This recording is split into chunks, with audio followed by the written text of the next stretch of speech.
Hello everyone, welcome back to this channel. In this video, I will show you the easy and clear steps on how to hide your Activity Alibaba application on computer. So how to hide your Activity Alibaba application on computer? Make sure you keep watching this video until the end. Let's get started right away. Firstly, just go to the Alibaba application on your computer or laptop. And this is the initial display on Alibaba. Just move the cursor to the top right of the screen. There are many options. Tap this profile icon. Here a scrolling menu will appear like this. And then tap the account menu. Many menu options will appear like this.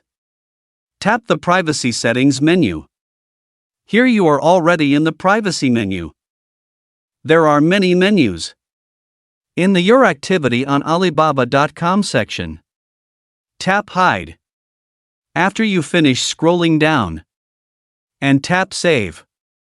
This feature functions to hide search history, transactions, or other activities, which is useful for maintaining privacy, preventing others from seeing business activities, and protecting your sourcing strategy. So that's it, tutorial how to hide your Activity Alibaba application on computer. Thank you for watching. I hope this video is useful. See you in the next video.